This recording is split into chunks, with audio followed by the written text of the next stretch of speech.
Hey guys, welcome back to our sessions of Let's Build It Together. I hope you all are enjoying it so far. So just to recap, what we did is we created a few VLANs on the switch and we assigned them to ports. We also assigned an IP for management and we configured dedicated management port at the back of the switch. So what we did so far was mostly layer 2 with the exception of the 2 IP addresses that we would have set. So what we're going to do today is assign IP addresses to the VLANs that we would have created in our last session. So I'm going to log into the device and we're going to get started.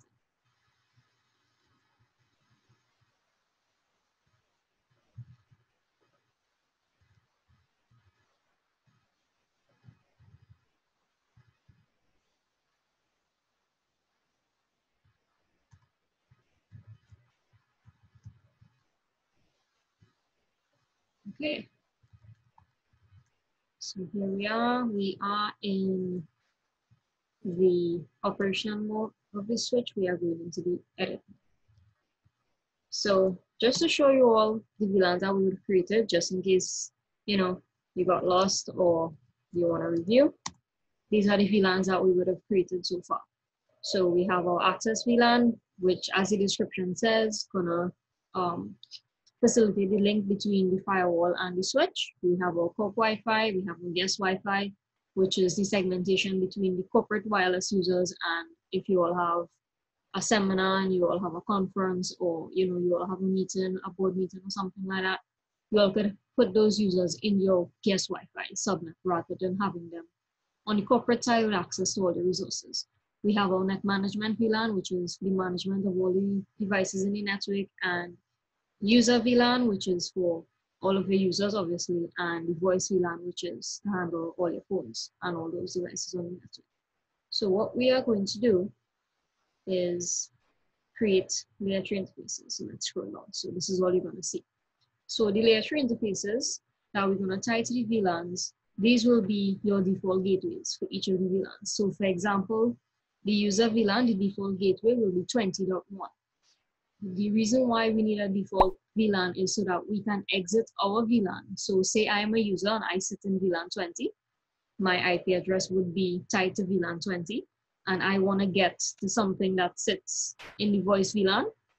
I need to use my default gateway to exit my logical container to get to that device. So that's how it works. So we would be testing that theory today. We'll be testing that concept as well, so that when we already have ports configured, so it'll be easy. Once we set this up, I should be able to plug into the port and I'll be able to ping on the other side. That's what our testing will be basically. It's going to be pinging from one VLAN to another. So let's get started. So set VLANs question mark. So in our last session, when I did the question mark, we only saw net management. And like I said, at that point in time, the net management VLAN was the only VLAN that was committed at that point in time. So right now we have access to all of our VLANs and we could use them as such. So access, and if you put a question mark, you will see all the different things you can set on the access VLAN. So what we are doing is adding a layer 3 interface or an IP address.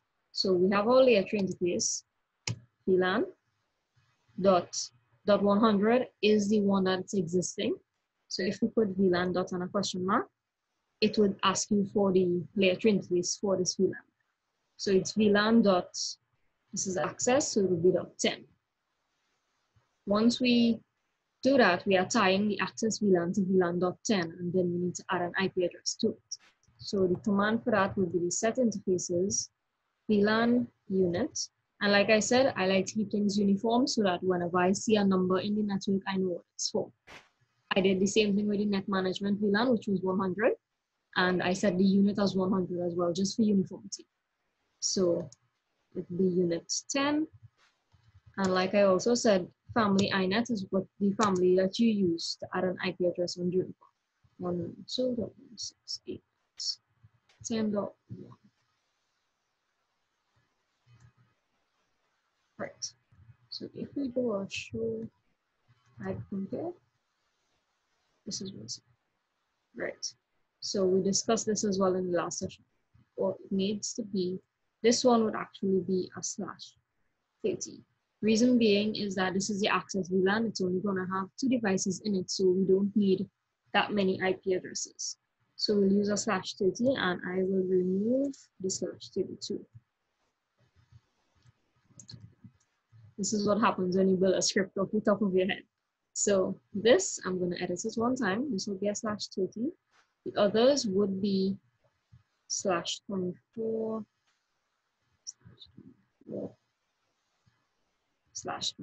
The /24 basically means that you have 254 usable addresses.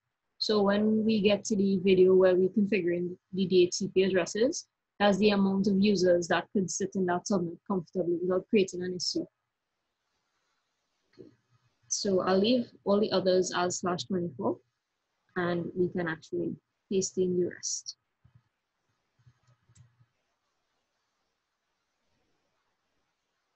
So it's commit check time. You all know I love using that command because it shows us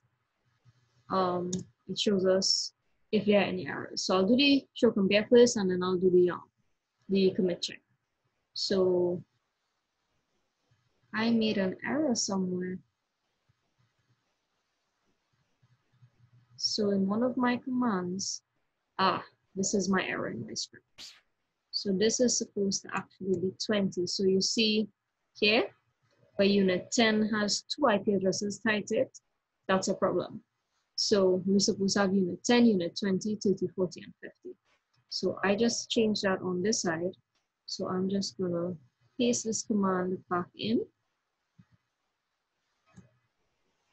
And I need to delete it from unit 20. So I'm just gonna edit interfaces, VLAN, unit 10, and let's do a show. So we have our 2 IP addresses tied. Now I'm going to delete the 20 because we are keeping it uniform, and 20 is already tied to something else. So we delete family inet address, and if you put a question mark, it'll show you the 2 options, and we're going to do 192.168.20. So top again would carry to the top of the configuration, and let's try this again. Show pipe from here. Good. So these are the things that we need to check for. We need to make sure that we have the unit 10 with the 10 IP with a /30, the unit 20 with the 20.1/24, 30, 30.1/24, 40, and 50. And then we would have created the layer 3 interfaces. This is the part where we would have tied it to the VLAN itself. So on the edit VLAN access, we tied it to VLAN.10. VLAN.10 would be unit 10. And that's how it's tied to one another. So that's how the layer 2 is intertwined with the layer 3 in order for when a user plugs into an access port, for example, they would get an IP address in that range, or they would have to set a static IP in that range for communications. For our testing, we would use static IP addresses because we have not gotten to the point where we're going to actually do the DHCP configurations. So let's do our commit check.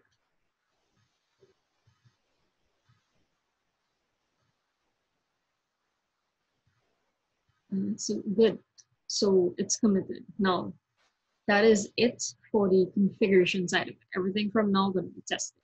So let's commit comment L3_interfaces. Here we go. So commit complete. And now I need to get another laptop to test. Okay, so I'm back. So I got the other laptop set up. What I did, I would have set an IP in the user VLAN. So the IP address on that laptop is 20.50 with the gateway of 20.1. And I would have set an IP on my laptop, which I will show you, of 40.50. And my gateway would be 40.1. So the first thing in testing is you need to make sure that you can reach your gateway. Well, my gateway, because my gateway would be my avenue to leave to access other networks. So as you can see here, I set an IP of 40.10 and my default gateway is 40.1. So the first thing to test would be a ping to my gateway. So ping 92.168.40. 40.1. Dash T is just to give it a continuous ping. So I can reach my gateway. So the next thing we need to do is try to reach the other gateway. The other gateway would be 20.1, which is for the user VLAN. So let's try that, 20.1. So this isn't working. No, this is expected. When you are testing, I learned this, and sometimes as accustomed to configuring as I am, I make this mistake. Sometimes I forget that pings would not go through if the Windows firewall or your Forti client or your Symantec, whatever antivirus you have, is not turned off. So you need to turn off your firewall in order for me to reach the other PC and the other PC to reach me. I already turned off the firewalls on that PC. So that PC can see its own gateway of 20.1 and my gateway of 40.1. So, but it cannot see me because my firewall is still on. So we're gonna do that next. Let's see, Windows firewall. And we need to turn all of them off. Actually, before I turn them off, let's run some continuous pings to 20.1. And we open another one to ping 192.168.40.1. Oh, right. So 40.1 is me. 20.1 is the other side. And 20.50 is the IP on the machine. Right? So this would be all the pings to ensure that we have access. So let me just make this a little smaller so we have a little more space. All right. So the bottom one is the gateway, the top one is the PC. So let's get to switching off our firewall. So I'm going to move this to the side. Turn the first firewall off. It's fine. Let's turn this one off. It's good. And turn this one off. Yes. Okay, so that's all of our Windows firewalls. I also need to switch off my Forti clients. Yes.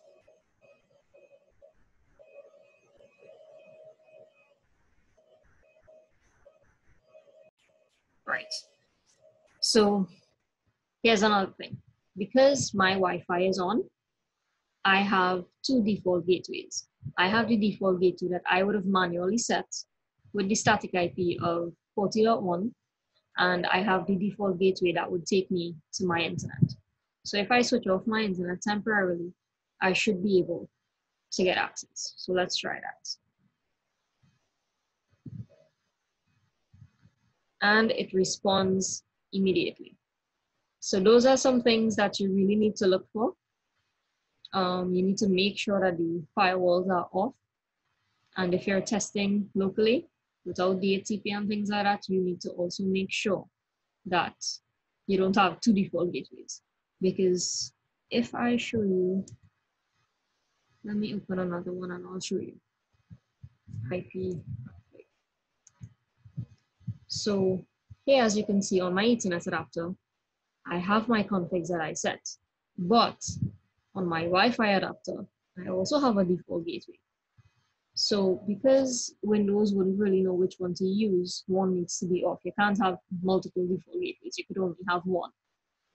So that's why that wasn't working. Like I said, as you see, I'll turn it off again. Things will start responding, and then it'll drop when I turn it back on. So that's a short test that our configurations are working. And that's basically it for today. In our next session, we are going to actually configure DHCP so that we wouldn't have to do all these manual configurations. So I hope you stick with us until then, and it was nice having you. Bye.